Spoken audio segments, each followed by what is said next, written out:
we figure that there is so much to cover and is really important as well.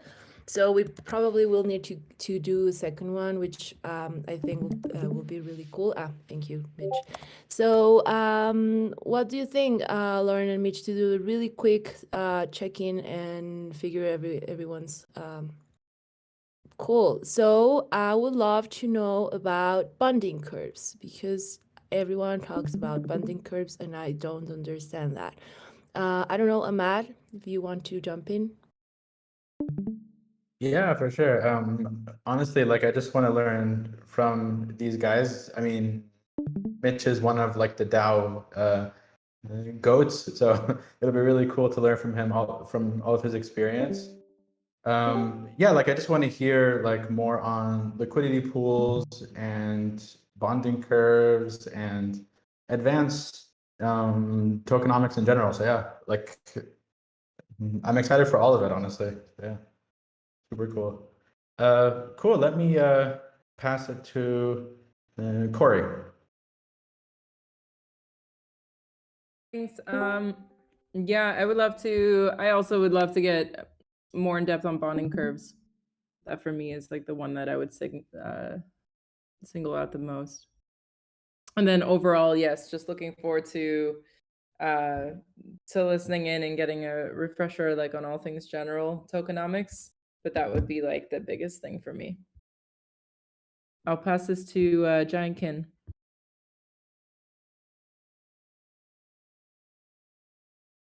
Good morning. I gotta pull it up. Just wanted to check up and see how it's going and see what's going on. Keep up with stuff. I just walked in the room, so every time it seems like. Clara? Thanks.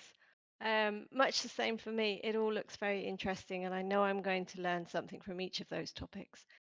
But particularly mysterious to me are bonding curves. I don't even know what the WTF is in ABC, so that's interesting to me as well. I'm going to sling it over to Franco.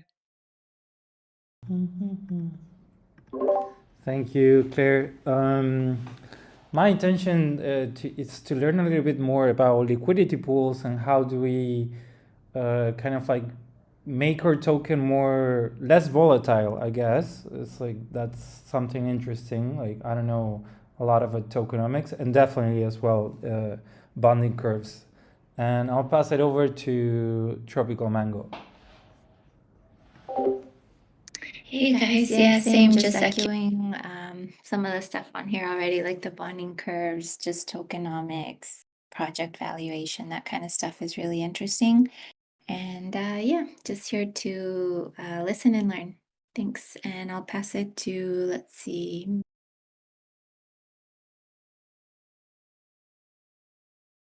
You muted yourself before you said somebody's name.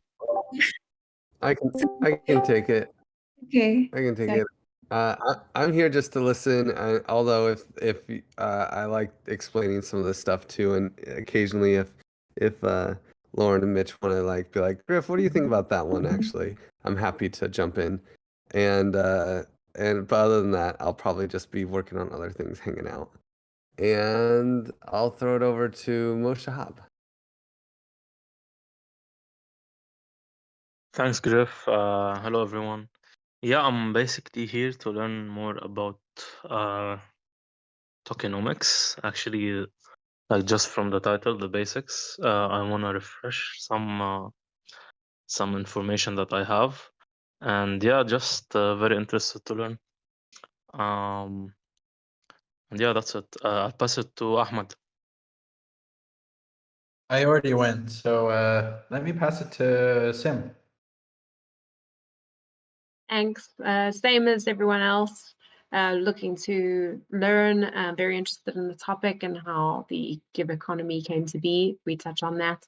And yeah, the basics, bonding curves, all those good topics. I'm very new to all of this, so I'll be very keen to read more, to learn more.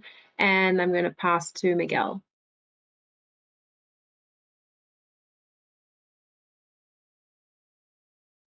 What was the question? Sorry. What do you want to learn around tokenomics? I would like to learn on what depends the price of the token, and why sometimes it's very high, sometimes very low. And yeah, I'm gonna pass it to Ashley, maybe? Ashley. Yeah. Yeah, I think that I have kind of a pretty good grasp on a lot of these topics, but I would like to learn more about our DAO own liquidity and what type of relationships that forms between our communities and our tokens and how that affects each other. And maybe a little bit more about like OneGive and stable coins and how those are created algorithmically if we have a chance to get into something like that, but I'm not sure if we'll get that deep. And I will pass it to Breachies. Did you go? Good morning. I will learn about all the words that have a give, and I would love to understand the gears too, and the bolts. The angel bolt. I don't know what is that, so I will really happy to understand about it. And I pass to oh, I lost it. Yes. GM everyone.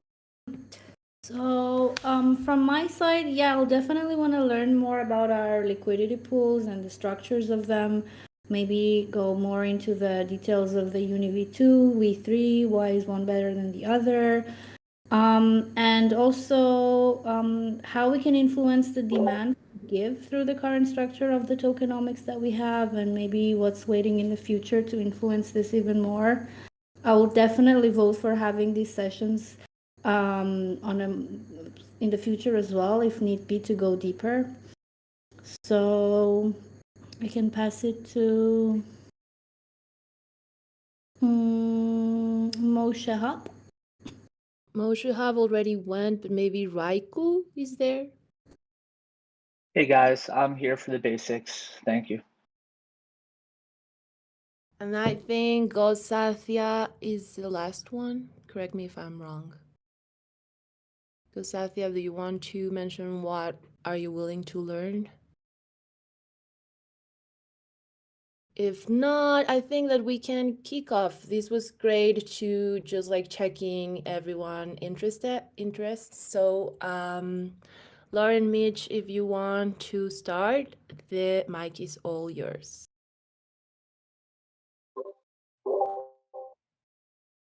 Great. Yeah, I think. Oh, yeah, I think based on what people's feedback was, we should like start with liquidity basic stuff, touch on the DAO and stuff, go into a little bit roadmap. So anyway, I put check marks beside the main topics on important topics for discussion, and I'll let Mitch start though, because he's going to be an expert on explaining liquidity stuff. But anyway, that's just what I think we should start with. Yeah, sure. Let's just get a pulse. Like it seems like I heard, yeah, Lauren pretty much captured it all in the little check marks, and we've got 48 minutes to cover a boatload of stuff. So let's jump into it. Does my internet seem horrible to you guys? Or is it just Lauren who's frozen? I think it was Lauren, but I think you sound okay. You're okay. Okay, cool. Great. So then let's look at this from like a high level perspective. Does anybody feel like a little bit bamboozled between the idea of like a centralized exchange and a decentralized exchange? Does that seem pretty clear? Everyone's like, what's the difference? I don't know. Okay, cool. All right, so then we can understand that in a decentralized exchange, what we're doing is we're basically just like swapping tokens. You know, we swap one token for another token. And how that actually works is through liquidity pools, right? If there's no liquidity pools on a token, that means that it's impossible to switch one token to another. And so the most typical examples of these places can be known as places like Uniswap or HoneySwap or QuickSwap or, PancakeSwap, if you remember that one. And a liquidity pool is essentially just a pairing of two or more tokens.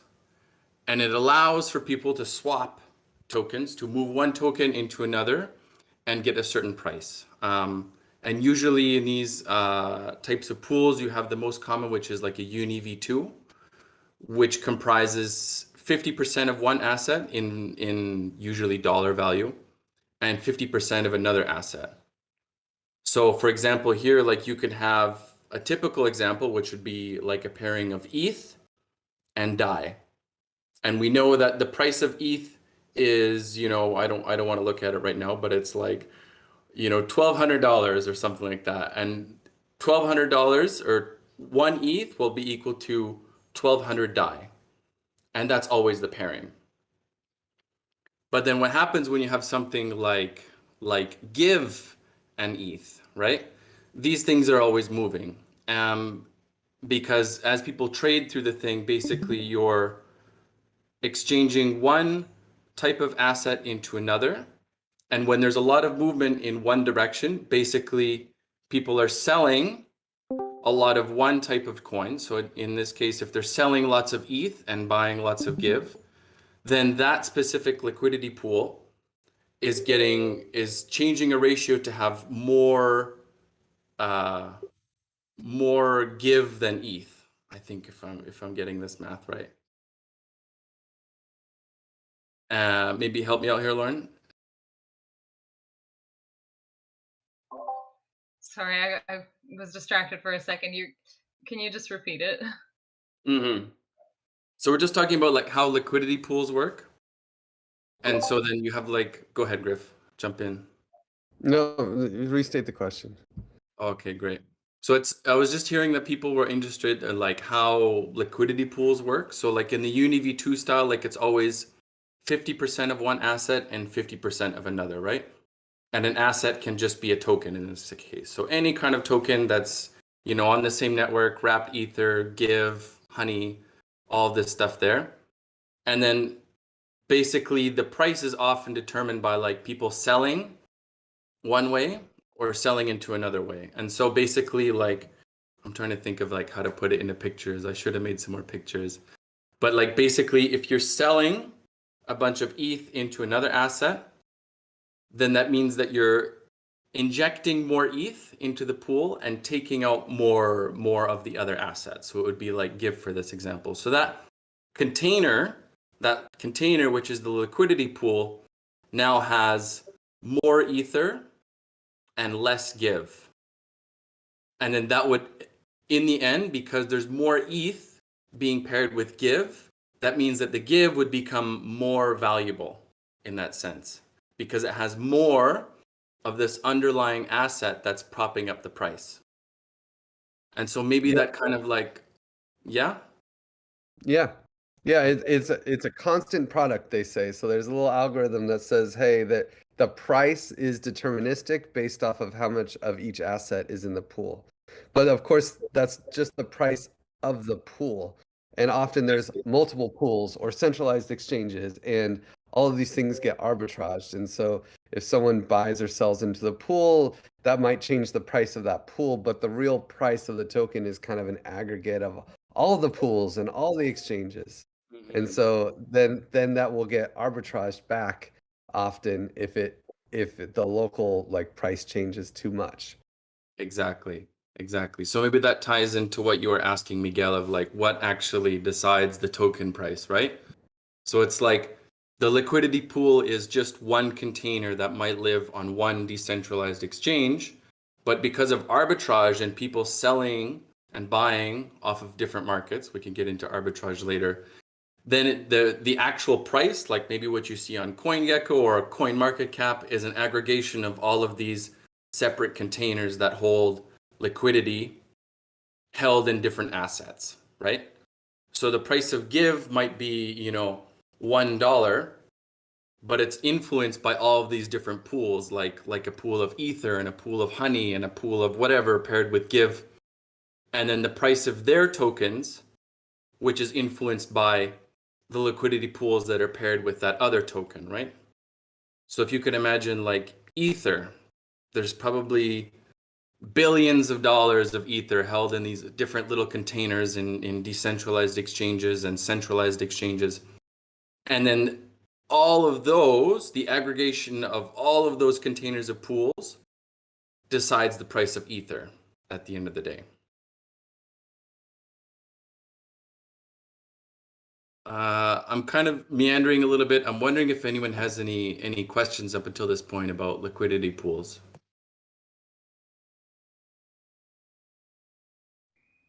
Yeah. Did you already cover? I think Lauren is yeah. This is Yeah, my question. Like, exactly. So this is where we get a little bit more spooky here. yeah. So then we jump into the next generation of liquidity pools, which is Uni v3, which is sort of like a focused liquidity, right? So it's like if you imagine that when you make a Uni v2 pool, it means that you create it and you're willing to trade tokens at any price, right? If the give token is trading for 0.1 ether, or if it's trading at 1 ether or 0.00001 ether, you're still going to provide that liquidity and allow people to make trades using the funds or the assets that you've deposited. So that's Uni v2. Uni v3 actually specifies that, like, I only want to provide people to trade assets within this given price range, right? So basically it's like, you know, I only want to let people trade give tokens using my liquidity, my money that I put in, between a range of maybe 50 cents or 0.05 DAI to 0.8 DAI in a specific pool that holds give and DAI. So I could see you writing there, but I should probably open the chat. Exactly. So then anything outside of that liquidity, you know, maybe people want to make swaps for 0.2 DAI to like a give, or we'll just say like 20 cents. And you're not providing liquidity for that, so then they're not going to be able to use the funds that you've deposited in there. And so this allows you like to kind of control and influence the way that the market moves, because basically you're only going to allow people to trade within a certain price range for a given amount of funds that you've deposited.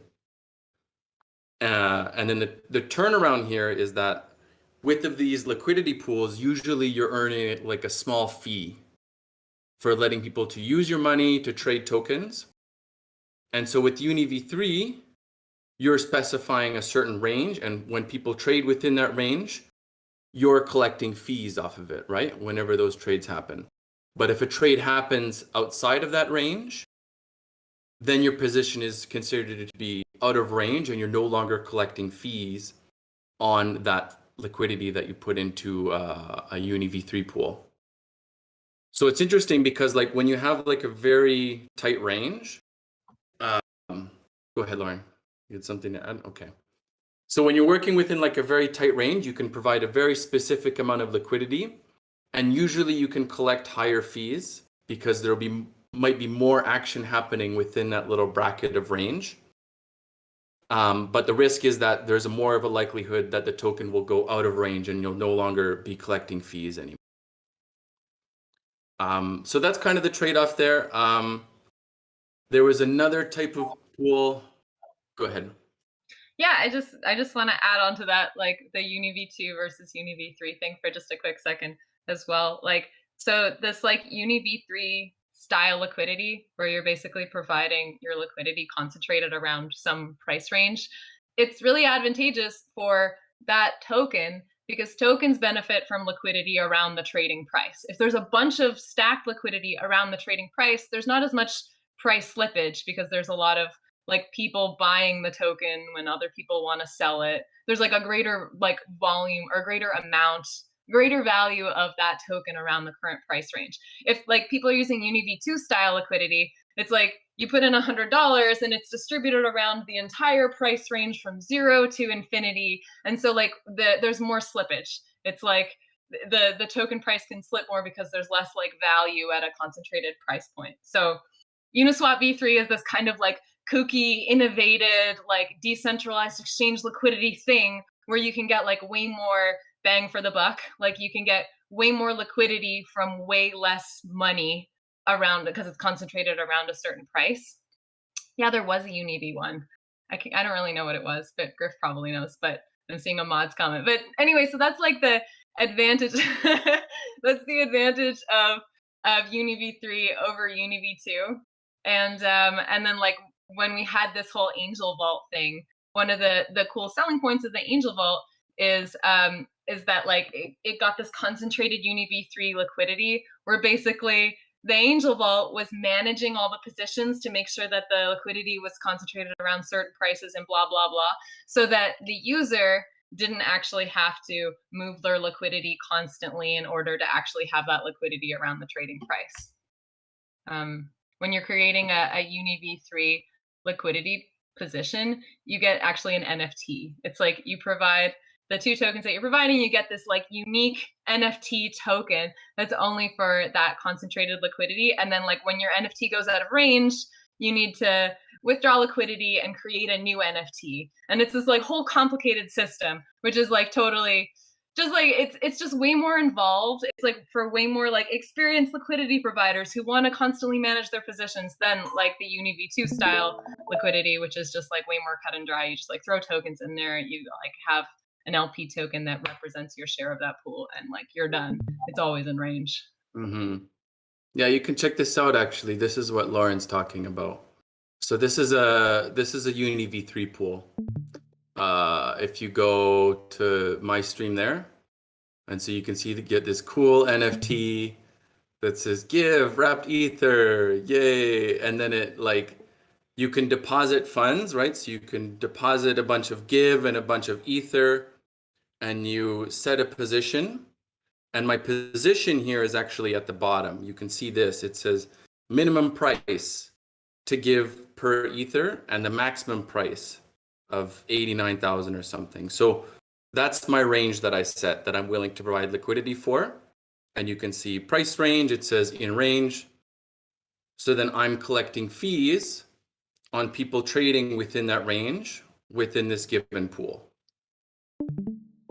And if it goes out of range, like the price goes outside of that minimum price or outside of that maximum price, then I'm no longer collecting fees on it anymore.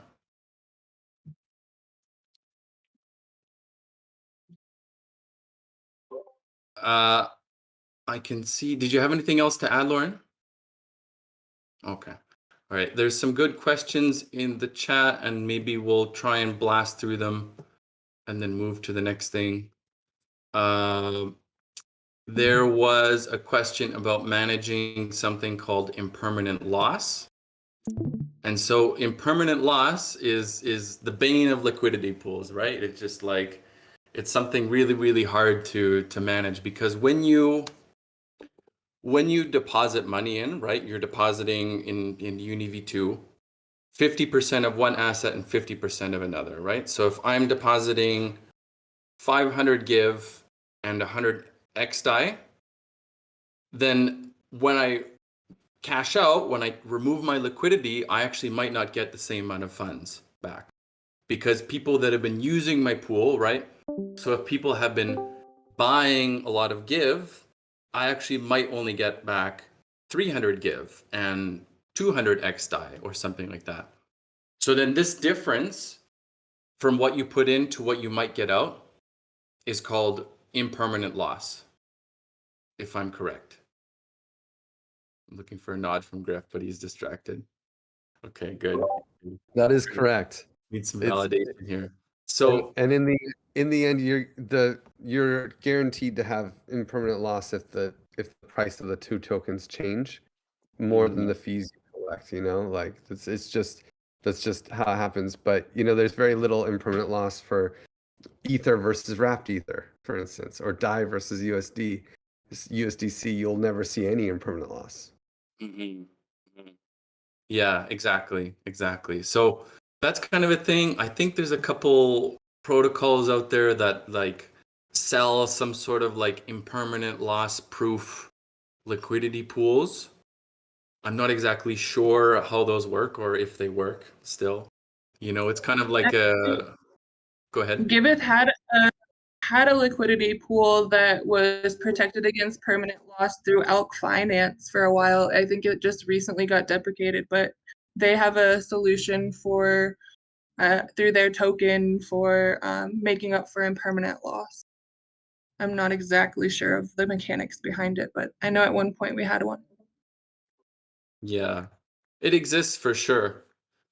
But yeah, usually they're using some sort of spooky mechanism that's like maybe unique to their protocol in some way.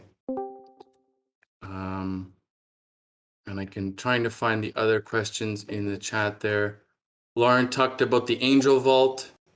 And in a similar way, we're going to be having this Total Vault or Give Vault coming out through Ichi as well, which is the same sort of concept as the Angel Vault, but instead of pairing Give with one Give and doing this concentrated liquidity thing, it's going to be with Give and Ichi, and it'll still be using like a managed Uni v3 position. There was another question that I think Ashley asked that's kind of on the same path as like liquidity pools, and it's like stable coins. How do they work? So maybe we can kind of like go to that tangent. How are we doing for time here? We're about halfway through. Okay, I'll try and do this like reasonably fast. So there's two types of stable coins. There's just like a I don't know how to say it, like a regular stable coin or like a fully collateralized stable coin, you would call it. Or there's an algorithmic stable coin. And the fully collateralized ones are like way less spooky than these algorithmic ones, I think a lot of us can attest to. So an example of like a fully collateralized stable coin would be something like USDC. USDC holds $1 American, theoretically, or hopefully, in their reserve for every one USDC minted. So that means that if everybody cashed out all of the USDC, it could be matched 1-to-1 with American dollars, like fiat. So that's a fully collateralized stablecoin in the sense where it's backed 1-to-1, and usually those are the safest bet. There's some other ones like DAI that is collateralized by like a holding of ETH and USDC. And these are kind of spooky because what we've seen lately is that like when the price of ETH or another one of these assets that move, when they drop rapidly, then all of a sudden you can see what happens, which is like a depegging. So basically that maintained price of $1 automatic or somehow falls off of that peg. Like it might drop to 95 cents or 90 cents or something like that. And then what that can trigger and what has been triggered in sometimes is something called a bank run, where people get spooked and then they just start selling everything.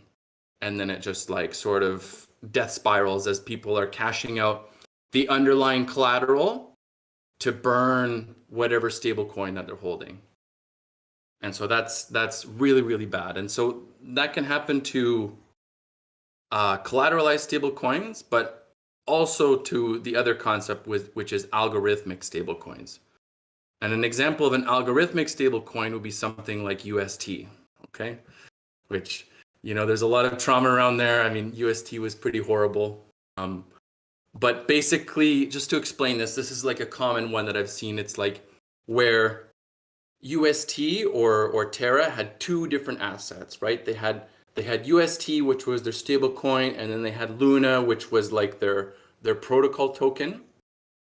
And so they were actually backing the price of UST with Luna, okay? So when people sell UST, they're minting more Luna over here. And when they're selling Luna, they're minting more UST over here. And so it's kind of this algorithm that defines the relationship between like how much Luna there is of this protocol token and what is the current value of UST. And then what ended up happening is that people started selling Luna off, I think was how it started. And then just selling and selling and selling and selling and selling. And then all of a sudden, it was like to the point where like it was so inflated, the price of Luna, because everybody was selling it, that there simply wasn't enough of it to back any more that $1 peg of UST. And then once it moved off of the peg a little bit, so it like, you know, moved down like 5 cents off of the peg, people could see that there was big whales moving big amounts of money. Then that spiraled what was a bank run again, where people just kept on selling Luna and selling UST. And then the protocol kept on minting more and more and more and more until it was just absolutely diluted and could no longer maintain the price of either Luna or of UST. And it went basically to zero in the span of like a day or more. And I think that was like wiped out like 300 million off of the market cap in like a day or 2 days or something like that. So since then, people haven't been super excited about making algorithmic stable coins. Okay. I've talked, go ahead. Oh yeah, and then I'd love to just like kind of bring that back to Giveth and the one give thing, because I think that was the other part of Ashley's question. And like, what is one give and how is this different and how does it work and blah blah blah. And so one give is like a Giveth branded stable coin that like you can actually like trade on Uniswap. You can get one give for one DAI, because you can also mint one give for one DAI. And so there's like these like R bots and an arbitrage opportunity that's basically like either trading on the dexes or like minting and burning one give to kind of just like keep that price equal. And basically we created the one give token by putting a bunch of DAI in and minting a bunch of one give. And yeah, and so the reason that we did this is because we needed a stable token for the Angel Vault, but the broader reason for why we did this is that we wanted to have this Giveth branded stable token that we could use for different things in the future. And what the initial plan was for one give was to have it so that people could mint one give with 80% DAI and 20% give. So like basically 80 cents of DAI and 20 cents of give. You can like send that to the one give token minting contract and then get like one give for it. And then you could trade that on the open market for one DAI, or you could like burn that one give token and get one DAI back. And the reason that it would work that way is because it would be over collateralized. Like the one give token contract would have like more give than it needed. So if like, you know, if people were like burning one give tokens and we were sending out more DAI, we could sell some of that give for DAI and like replenish the contract, etc. But like, because we were launching one give at the same time as this whole like UST crash, it was like, oh, people don't trust these like questionable like collateralized stable tokens and like algorithmic stable tokens. So we decided to just make the minting ratio like 1-to-1. So that's like why you can mint it, burn it for one DAI. But over time, we do want to change the minting ratio to have some part give in there, and then create like utility for the one give token. So it's like you want it in order to get the one give token, there's demand for give because you need it to like mint the one give token. And also it would like provide value to Giveth, because then we would have like our own stable token that would be supporting the give economy and the give token, and we could pay our contributors with it and they could like sell it for DAI or then like US dollars to like pay their rent, etc.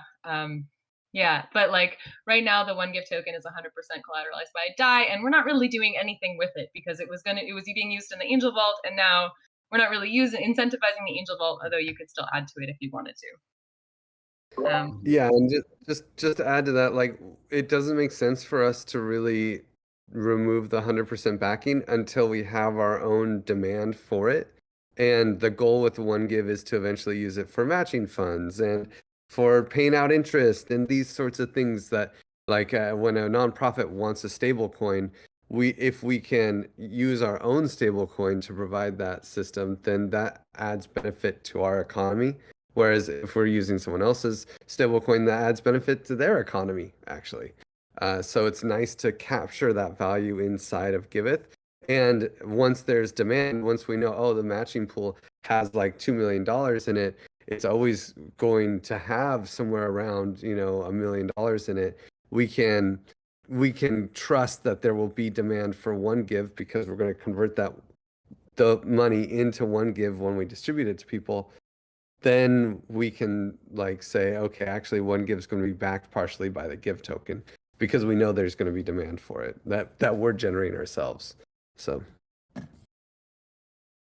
great. I have a question about one give. Yeah, so on a previous call, Griff, you mentioned that one of the reasons why we don't want to use the Angel Vault anymore is because it wasn't being routed to. So can you explain that like a little bit, like why is that the case? yeah, really quickly, it's just a bug in the way that Uniswap does its routing. It didn't recognize the give token or the one give token, probably because they're not highly traded on the platform. And so when you go to Uniswap and you say, I want to buy give with DAI, it just totally ignored that the UniV3 pool with give and one give was there. Because even though you should be trading DAI to one give and then one give to give, it just wasn't. UniV3 wasn't seeing that as an option, It'd be like if you're doing a Google Maps, like what's the shortest distance from drive from here to there, and it was just missing a road. So like there's a great road to take, but the Google Maps algorithm just didn't see it, so it rerouted you through a different route. Well, it was dumb, and that's basically what UniV3 was doing to us. So until that got fixed, and since that wasn't going to get fixed, and we tried to fix it for months, it just didn't make sense to incentivize it because a random person going to the only people that were using the one give pool were arbitrageurs, basically. Yeah, actually, so there was a question that Alman posted up there, which is probably worthwhile. Maybe there's some words here, like things like arbitrage that kind of might bamboozle some people. So arbitrage, I think Lauren and Griff both mentioned it, but arbitrage was sort of like, if we're looking at all these different containers of like liquidity held across in different pools, in different exchanges, whatever, there's a group or an entity or an individual, and they're called arbitrageurs, and basically they find the price differences between all these different containers of liquidity, right? So, if we're looking over here and we're on Uniswap and we see that Give is trading, at 1.1 DAI over here, and then we see that on QuickSwap or HoneySwap, we see that it's trading at 1.2. Then there's an opportunity, you could buy this give over here and you could sell it over here at a higher price. And so these arbitrageurs are just taking these opportunities of differences of price in different markets or centralized exchanges or decentralized exchanges and making a quick profit from that. And the effect is that this eventually normalizes the price across different markets because people are making all of these small adjustments across many different places. And then that sort of like brings the price more into balance overall across many different areas. And then I think the other one was that Lauren brought up was slippage. And so slippage is like, so arbitrage can be a human, but more often it's a robot because it's such a high volume game. People are making these little trades for like 1 penny all over the place. And so usually they're just bots and they like go comb through information and then just like do the work automatically. In the real world, it's often humans doing this stuff, arbitrage. Slippage is when you're making a trade it's the difference between the spot price, so the price of the token as it is right now, and then the actual amount that you're going to get for making that trade, right? So it's like if the price of give is $1 and you want to trade and get 1,000 give, you would expect that to cost $1,000. But if for some reason there isn't enough liquidity, or maybe if there's too much or too little, then this amount can change. Sorry, if there's too little, really, it'll change. And so basically, sometimes if you trade, you're actually going to get less tokens because of the rate that you're putting in a certain asset and trying to get it out. The price is actually going to change a little bit because of the way that the liquidity pool is balancing to maintain a 50-50 ratio. So slippage is just the percentage that the price will change between the actual price and the price being used for when you want to make a conversion. So if the amount that you're trying to trade is too big, or there isn't enough liquidity in the pool, then you might have a lot of slippage when you're trying to make a trade. We got 15 minutes left. Damn, that's fast. I'm wondering, what do you think, Lauren? Should we try and hit bonding curves or go into DAO own liquidity? Bonding curves? But that's a good question. I mean, I do think a lot of people said bonding curves in their check-in, so maybe that's better, unless there's very strong objections right now. People have spoken People or not spoke. spoken. Okay. So I'm gonna steal the screen here from you, Alvin.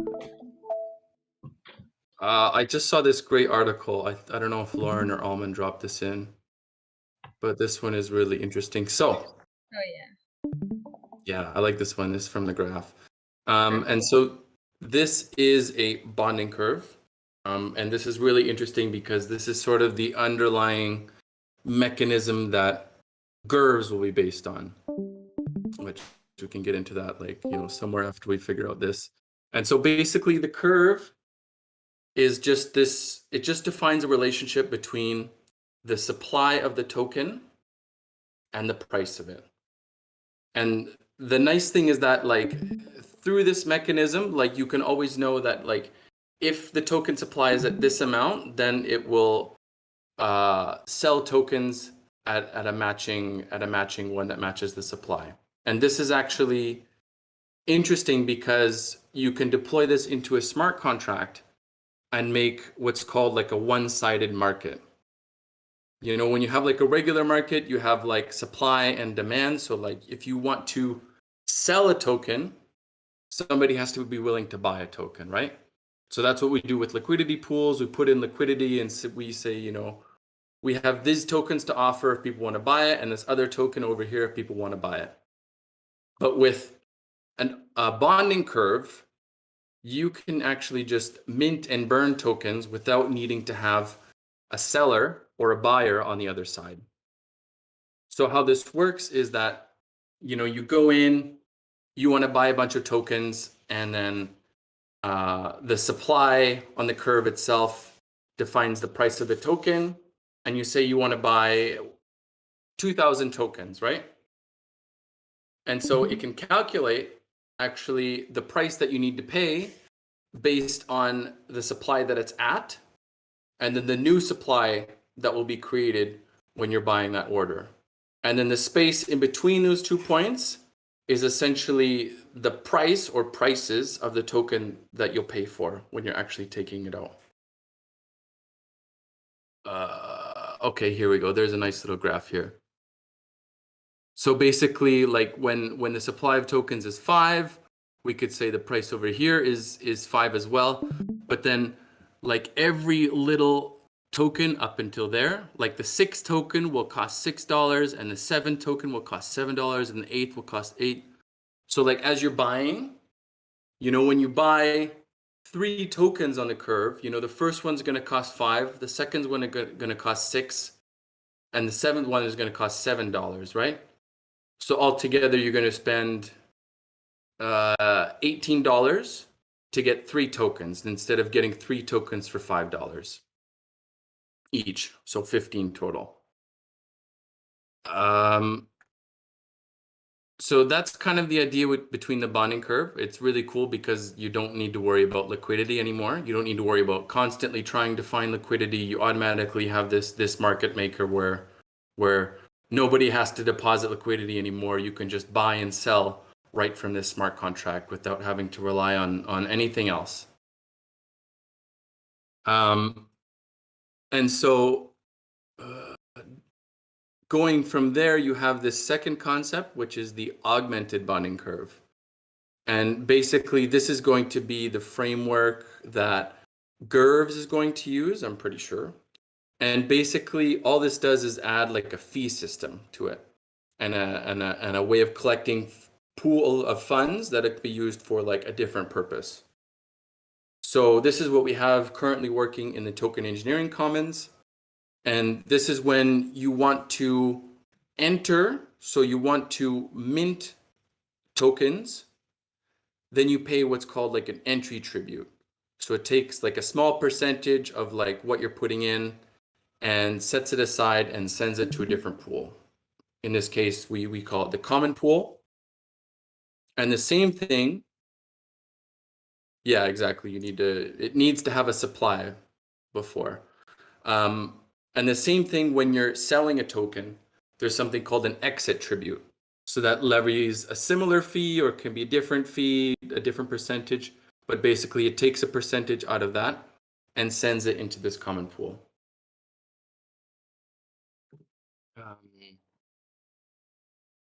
Exactly. So as Lauren is mentioning there in the chat, it's like the way that it worked in the Token Engineering Commons is that we had like a fundraising phase or a hatch phase.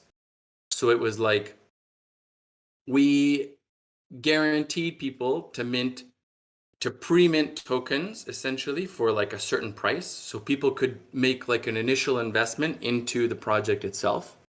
And every one XI that they deposited, they would be guaranteed to have 1 TEC token on the other end. And so then we raised a bunch of capital. We raised like, I forget if it was like $1 million or like 1.3 million in there. And then we're able to mint all of these TEC tokens and then basically create like an initial supply for the bonding curve. And then I think maybe if you want to move into Giveths, or do we miss any kind of like the big concepts there?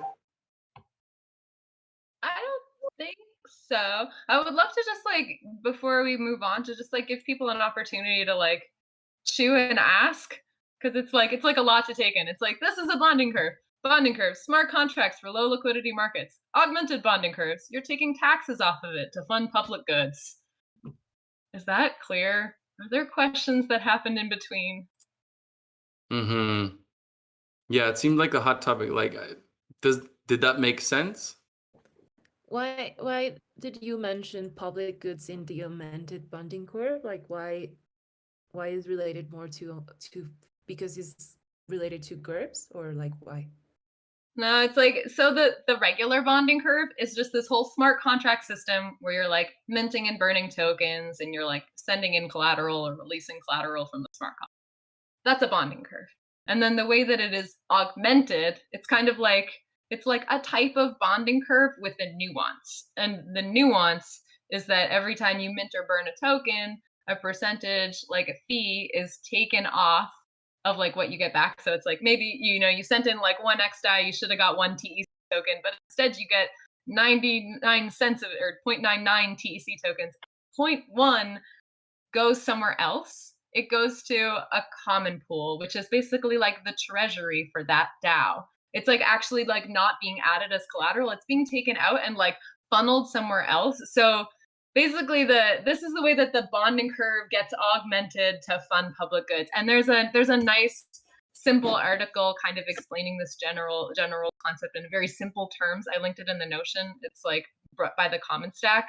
But yeah, like basically it's like then there are kind of like 2 different pots of money. There's like one that's for collateral, and then there's one for like funding public goods via that DAO. And so the collateral is backing the token, and then the other funds are like going into funding proposals and initiatives. And like the way that funding goes to the common pool is via speculation on the token and arbitrage. Minting and burning sends more and more money to the common pool to fund public goods. Yeah, not like through the purposes that we've seen it in our ecosystem, it's for public goods, but this pool of money can be just used to essentially further the goals of the project, right? So you could use an augmented bonding curve for almost anything, but it's exactly like Lauren said, like creating a treasury for you to use to fund your project's goals or your commons or your community's goals. So if your community goal is just to like, you know, I don't know, print t-shirts or something benign or bland, then that's fine. You can also use an augmented bonding curve. But for the purposes of GIRVs and for what we're going to be doing with Giveth, it's going to be more focused on public goods and for good projects. Yeah, and so like jumping into GIRVs, like Franco had a good question, and while we have Griff here, I would love to get his comment on it. So like GIRVs will be basically, we want to launch bonding curves, and they may or may not be augmented bonding curves. We don't know yet. They might be just bonding curves, maybe a different nuance. There's like a lot of like, you know, R&D that needs to go until we like actually have the right solution. But like GIRVs will be give collateralized bonding curves. You send give to the curve, you get a project token, and then you can like have governance over that project DAO. And then you can send those project tokens in and you can get your give out. And this is great because it creates demand for the give token, blah, blah, blah. But what's way more great is that like projects can have their own economies. And like when people love those projects, their project token price goes up. And then they have like more funds to do great things with. And they can like use those tokens to create unique voting opportunities to like govern the DAO. And Franco's question, which I think is really great, is like, how does it work with like having a volatile token as collateral? Or like, how does this affect the bonding curve or the GIRV? So, I mean, I'll just speculate, but I'd love Griff to comment. Yeah, I mean, it means that their price of their token is very much dependent on the price of ours, right? Like, if their pool is going to keep a constant price relative to the give token, just like how if you have a UniV3 pool or a UniV2 pool or a UniV3 pool, really, or even if you're on an exchange and you're being traded against Ether, the price on the exchange is relative to Ether. It's not relative to US dollars or euros or any of that other stuff. It's relative to Ether. And so now their token will be relative to our token. So the bonding curve will maintain a price relative to the give token, which means the give token becomes sort of an index token of all of these other assets as well. If those assets go up in price, that creates demand for the give token. If the give token goes up in price, that benefits the project. Give token goes down in price, that hurts the relative price of the project token. And if the project token goes down in price, when that happens, it's releasing give tokens, which can then be sold on the market. So that also hurts the Giveth as well. So it creates a very strong economic tie between their token and our token.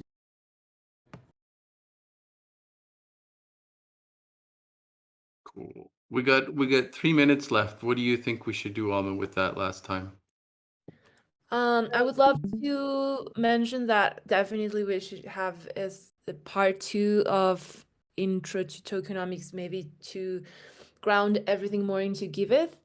And also I'm going to send you a survey that we prepared for you to drop your comments around these sessions.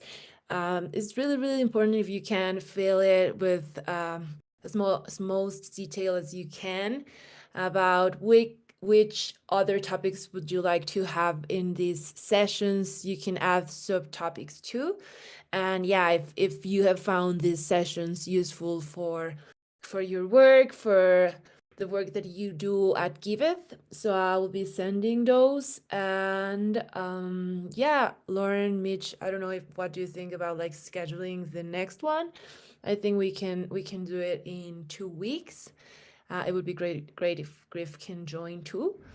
And this guide is really cool. I think we really did a great job with it. So check it out. There's some concepts with links and resources and YouTube videos for you to check it out. And yeah, I don't know if you guys want to add anything else or if anyone has feedback that would like to give like right now.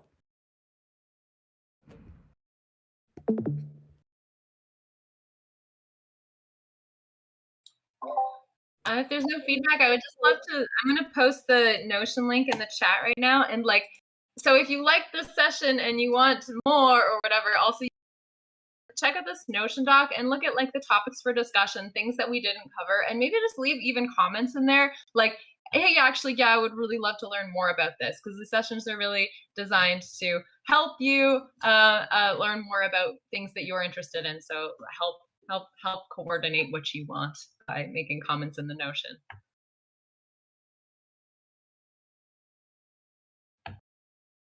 Great. Thank you for joining. And it's great to see people from all the working groups around hanging out here.